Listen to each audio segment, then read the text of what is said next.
Bonjour et bienvenue dans notre nouvelle émission Impact Live. Aujourd'hui, j'aimerais vous parler de votre valeur. Et j'aimerais vous dire que vous avez de la valeur. Ah bon? Ça vous surprend peut-être. Vous n'avez pas entendu ce genre de langage dans votre vie. Peut-être même que vous avez entendu d'autres choses depuis que vous êtes enfant ou peut-être adolescent, où on a dit toutes sortes de choses à votre sujet. Oh, tu n'es qu'un bon à rien. Tu n'y arriveras jamais. Ça, c'est pas fait pour toi. Ou alors tu es nul. On a entendu tellement de choses. Et ces paroles ont parfois résonné dans la vie de certaines personnes, souvent je le dis, comme de véritables malédictions, comme de véritables sortilèges. Comme la Bible l'enseigne, la vie et la mort sont au pouvoir de la langue. Et ce que nous entendons pénètre notre cœur. Et parfois, certaines paroles sont assassines. Elles produisent des dégâts. Elles dévastent des cœurs, des vies, des âmes et même des destinées. Combien d'êtres humains sont passés à côté de leur vie et vivent la tête courbée et parce qu'ils ont entendu toutes sortes de choses et ils ont été martelés par toutes sortes de paroles qui les ont dénigrés et qui ont nui à leur personnalité, à leur identité. Mais quand je me tourne vers la Bible, quand je me tourne vers la parole de Dieu, eh bien Dieu parle des êtres humains. Dieu parle des créatures que nous sommes. Et quand il parle de nous, eh bien il nous voit comme étant des créatures précieuses. Il dit que nous sommes aussi précieux que la prunelle de l'œil. Vous imaginez? Qui serait prêt à donner ses yeux? Qui serait prêt à donner ses yeux? L'œil est tellement précieux. Eh bien, nous sommes précieux aux yeux de Dieu. Le regard de Dieu est posé sur nous. Nous avons vraiment de la valeur. C'est pourquoi il est important de nous approcher de lui. Alors, je ne dis pas tout cela pour flatter votre ego, mais je pense qu'au niveau de notre estime, cette estime de nous-mêmes, la Bible nous donne et nous offre la juste mesure. Oui, elle nous offre la juste mesure. Je lisais récemment dans un magazine qu'un célèbre footballeur, une star du football aujourd'hui, a accroché dans toute sa maison une multitude de miroirs parce qu'il veut pouvoir se regarder à tout moment dans la glace pour corriger sa coiffure. Vous voyez ce que je veux dire? Il n'a aucun problème avec l'estime. Lui, il est plutôt dans la surestime de lui-même. Mais parfois, au sein du christianisme, on a dénigré notre nature. On a pris des passages de la Bible un peu comme cela où Paul dit qu'il est vendu au péché. Et il dit « il n'y a rien de bon en moi ». Alors souvent, au sein du christianisme, nous pratiquons le mea culpa ou nous nous frappons la poitrine, c'est ma faute, c'est ma très grande faute, mais ça ne fait rien avancer. Je crois que nous sommes pécheurs et Paul a raison quand il dit que nous sommes vendus au péché, mais ça n'est pas tout le contenu de la Bible, c'est un aspect de notre nature. Notre nature a été corrompue par le péché, ce domaine de notre nature corrompue par le péché nous nuit gravement. Et souvent, elle corrompt la partie bonne qui est chez une personne. Mais la Bible fait résonner ce message de l'Évangile avec un sauveur qui veut que nous puissions nous approcher de Dieu pour que Dieu vienne régner dans notre vie, pour que notre vie puisse changer. Et si Dieu décide de venir régner dans notre vie, cela signifie que nous avons de la valeur. Si nous n'avions pas de valeur, pourquoi Jésus serait-il venu sur la terre donner sa vie sur la croix pour quelque chose qui ne vaut rien? Mais comme Dieu nous voit avec cette valeur et comme Dieu nous voit avec une perspective éternelle, il nous veut avec lui dans la gloire, nous avons de la valeur, il a donné ce qu'il avait de plus cher, il a donné Jésus, son propre fils, et Jésus est venu sur la terre donner sa vie sur la croix pour nos péchés. Nous avons cette parabole de la perle de grand prix qui est tombée, qui a roulé sous un meuble, et la femme va aller balayer sous cette armoire pour aller retrouver la perle qui a de la valeur. Nous avons de la valeur. Le fils prodigue qui s'égare et qui s'en va loin de sa maison, eh bien le père passe tout le reste de sa vie à observer l'horizon pour voir si le fils reviendra et un jour il le voit revenir. Dieu nous voit, Dieu nous regarde parce que nous avons de la valeur. On se retrouve dans quelques instants. On écoute Émilie Charrette qui nous chante « Me rapprocher de toi ». Oui, me rapprocher de toi. C'est le but de cette émission, que nous puissions nous rapprocher de Dieu. On se retrouve tout de suite.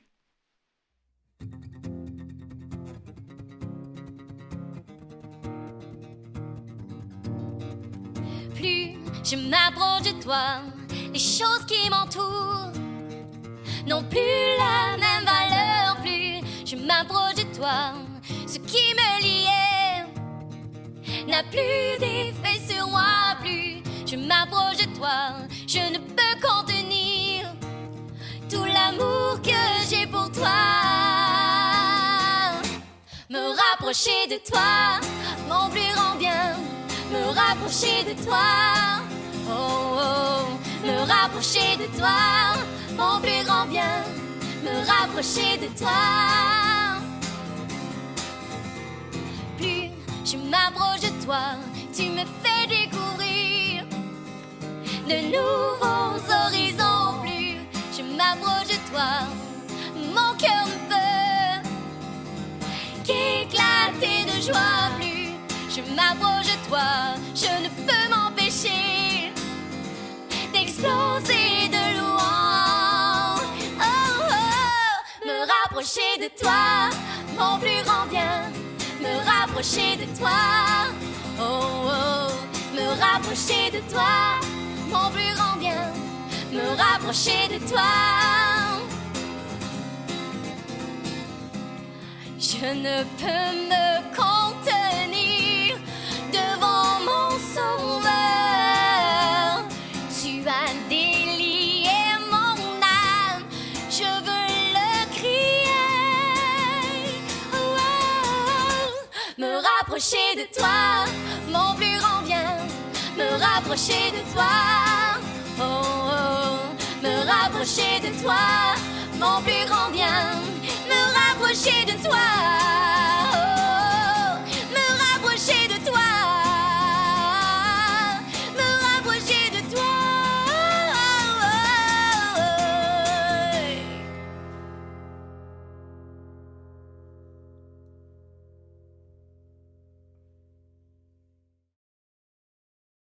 Merci Émilie pour cette invitation à nous rapprocher de Dieu. Alors, je refais le point. Nous sommes vendus au péché. Par notre nature, nous sommes corrompus. Mais Dieu nous voit et il nous voit comme un diamant, comme vraiment un bijou qu'il va façonner et qui va le glorifier. La Bible dit que nous sommes même des vases de terre, donc fragiles, mais il va faire de nous des vases d'honneur.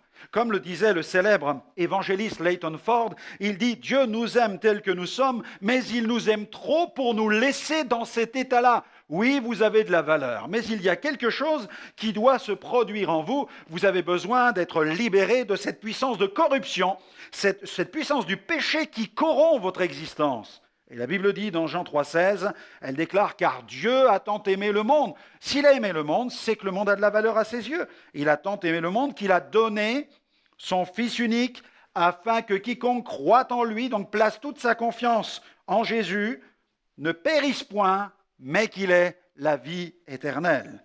Dieu a tant aimé le monde qu'il a donné son Fils unique. Vous êtes unique. Et la Bible dit, si tu confesses de ta bouche, si donc toi, tu confesses de ta bouche le Seigneur Jésus, si tu crois dans ton cœur que Dieu l'a ressuscité des morts, tu seras sauvé.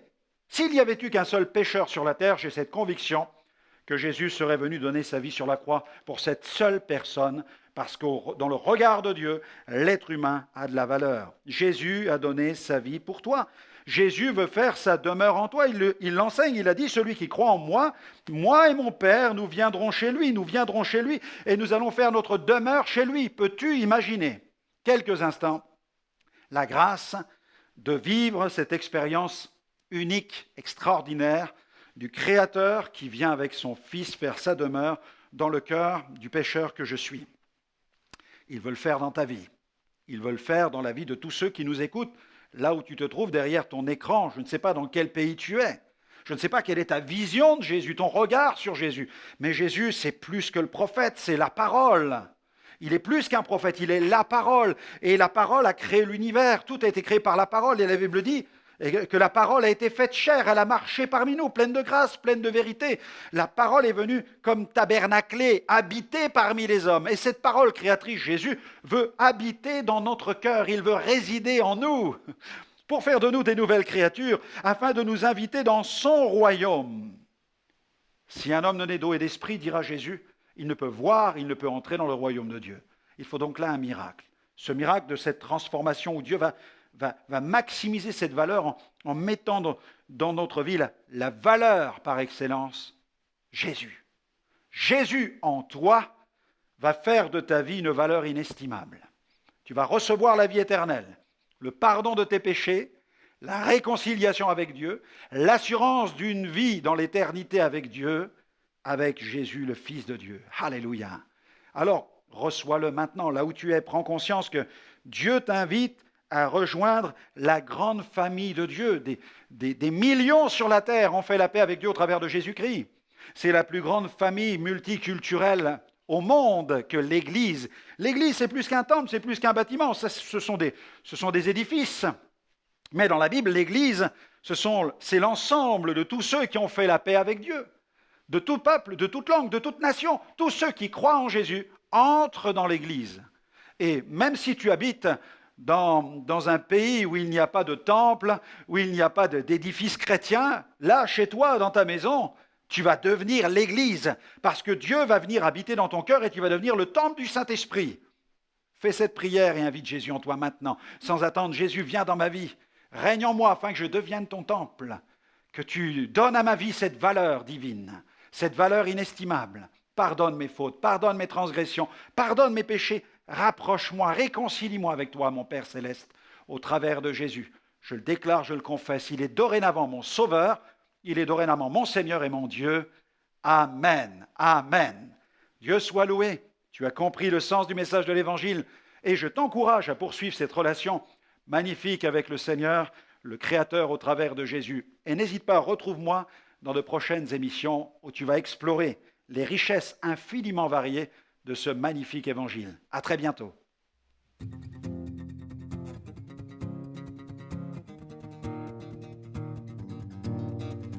Plus je m'approche de toi, les choses qui m'entourent n'ont plus la même valeur. Plus je m'approche de toi, ce qui me liait n'a plus d'effet sur moi. Plus je m'approche de toi, je ne peux contenir tout l'amour que j'ai pour toi.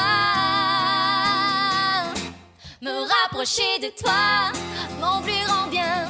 Me rapprocher de toi, oh oh, me rapprocher de toi, mon plus grand bien, me rapprocher de toi. Plus je m'approche de toi, tu me fais découvrir de nouveaux horizons. Plus je m'approche de toi, mon cœur ne peut qu'éclater de joie. Plus je m'approche de toi, je ne peux m'empêcher d'exploser de louange. Oh, oh, me rapprocher de toi, mon plus grand bien. Me rapprocher de toi, oh, oh, me rapprocher de toi, mon plus grand bien. Me rapprocher de toi. Je ne peux me contenir devant mon Sauveur. Tu as délié mon âme, je veux le crier.